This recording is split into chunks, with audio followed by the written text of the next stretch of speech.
make this assembly, to make this gathering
Yeah.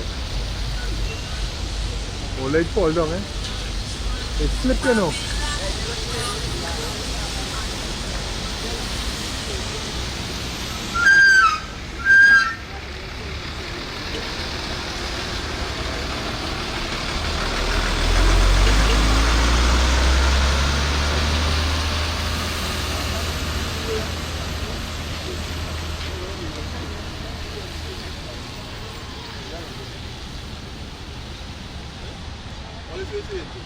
Cool, man.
Good morning to you, members of the media. Let me first of all express our thanks and appreciation for you coming out this morning to cover recent developments at Pointe-a-Pierre, more specifically at the Port and Marine Department in Pointe-a-Pierre. Now you would recall 2 weeks ago, we reported that 3 workers were dismissed at the Port and Marine Department at Pointe-a-Pierre. And we were saying then, indeed we maintain today, that those dismissal was not normal and that it did not take the normal disciplinary procedures. In fact, on the basis of complaints of health and safety, those workers were victimized and they were dismissed. But we were saying at the back of all of that, the root of all of that was the intention of the company to corruptly contract out the jobs of those workers, but more precisely to give away lucrative part of the operation which has to do with bunkering. Now, from then to now, we have seen unfolding before us a flurry of activity which confirmed in our mind that in this election season, as this government prepare to go out of office, like what we are hearing all over the country, they are nailing down lucrative deals left, right, and center. And I think that is where we want to focus this morning. So as they are prepared preparing themselves to be voted out. They are ensuring that the continuing feathering of their nest by, even while they are out of office, their friends, their financiers, and their corrupt supporters, they will have lucrative contracts. And one of those areas is the bunkering section at the Port and Marine Department in Pointe-a-Pierre. They have reduced the temporary employment. You will no longer have the level of temporary workers' engagement on a daily basis. That has been reduced. Also, they refuse to fill out the structure at the Port and Marine Department. And what we are seeing now is a hyping up of the contracting out of work that has normally been performed by the workers, the permanent workers in Port and Marine Department. Now that must be of major concern to any union or employees who on a normal basis would have been called upon to perform particular duties, but now you have contractors performing that duties. It must be of major concern to the union and the country when you have a structure in place, but they are not filling out those structures. But at what we have to underline here is the plan now to not replace vessels, not replace the barge to do the activity, but at the same time they are on the brink of signing off this major deal which would put in the hands of their friends hundreds of millions of dollars. Hundreds of millions of dollars which otherwise would have gone to Petrotrin, and which at the end of the day, Petrotrin's contribution to the state, to the people of the country, would have been much more than what we are going to realize with this giving away. Now, simply put, the bunkering is like putting a gas station on the sea, refueling on the sea, where you add more value to the base product, the fuel oil, in which case now they are prepared to sell as cargo very cheap, and the contractors will add that value by taking it out on sea and making it available at a much higher price to all of those vessels that are in desperate need of bunkering offshore. And we are saying that Petrotrin has been involved in that activity for some over 60 plus years with all of the experience, all of the know-how, the competence, and the comrades, the workers here are quite qualified to perform that task. More than that, it is Petrotrin alone that produce the product. So we have, if anything else, a monopoly on making money for this company, for the people of the country, through expediting and maximizing this whole question of bunkering effort.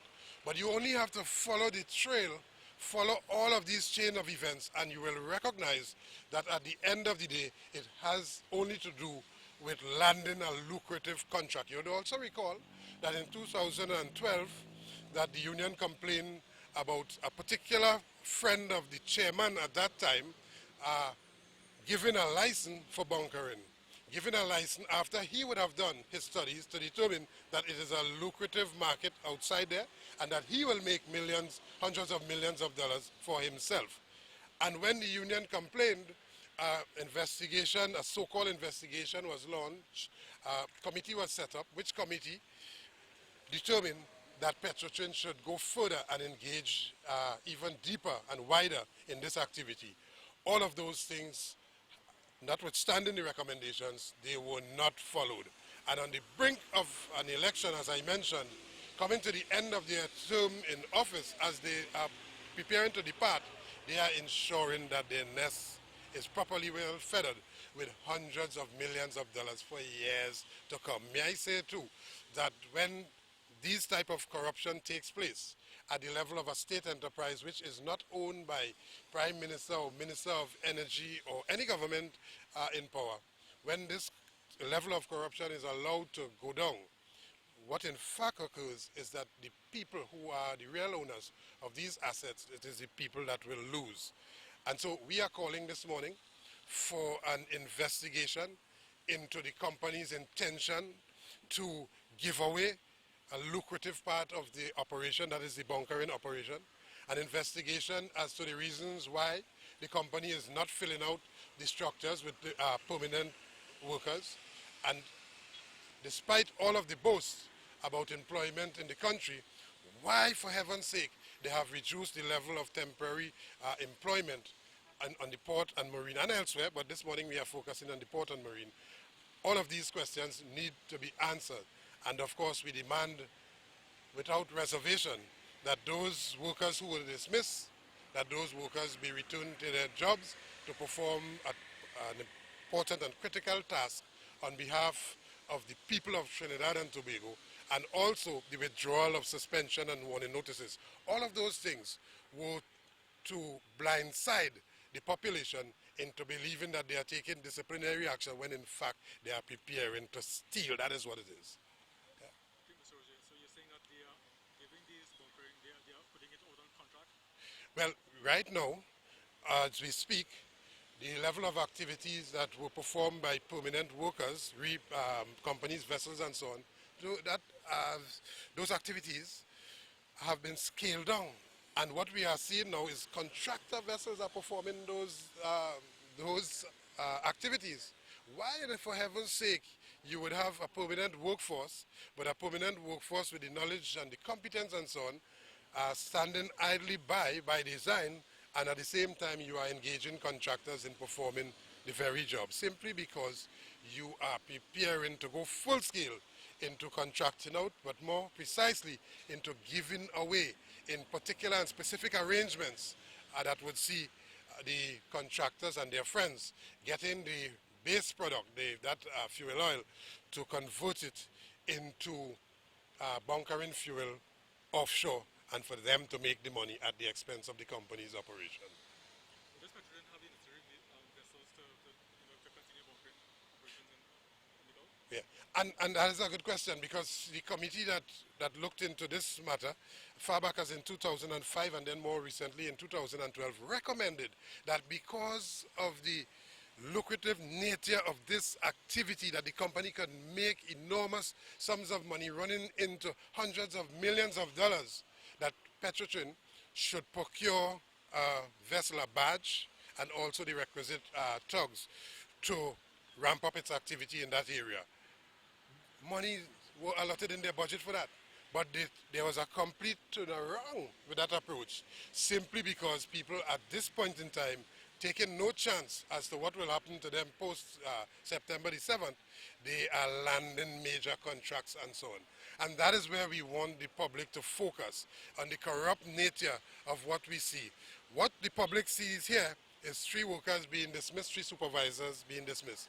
What goes beneath the surface is the intention of the company to remove the scrutiny and the scrutiny eyes of those supervisors, remove from their operation all of their permanent staff, and to engage in contract and to make a case that it is better to give away that which they have both the competence and ability to perform, but to give it away in any case. We are radically in opposition to that, and we are calling for the halt to that, the return of the workers, and also for a thorough investigation to commence into why all of these things are happening, but more precisely to ensure that those who are found guilty of giving away the public assets, that they are brought to book.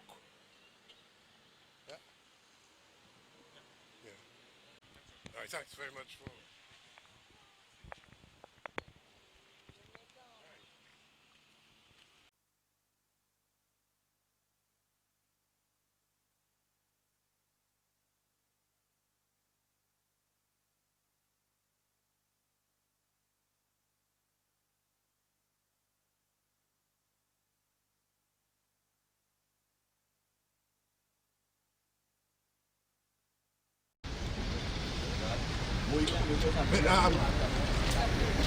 Comrade, that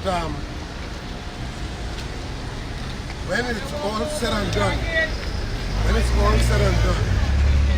I want to forewarn that when it's all said and done, let it not be said that the Oilfields Workers Trade Union did not warn the population about what is about to happen here with the people's assets.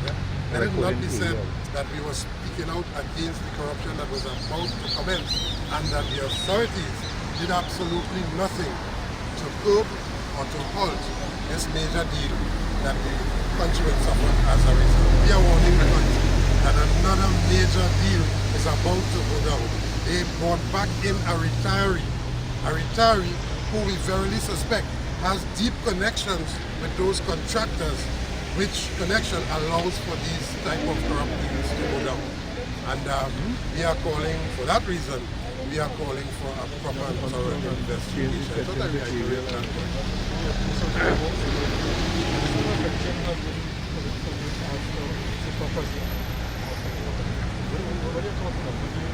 Well, I think that the company is in dire need of a president. That president that now occupy the office holder, the current office holder, he would have been recording high non-performance 2 or 3 years prior to his retirement.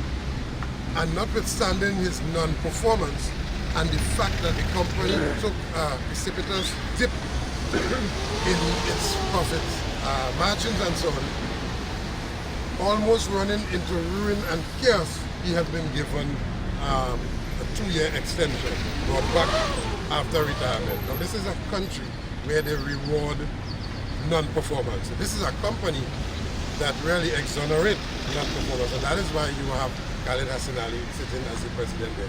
We are in dire need of a president. But the sad thing about that, they are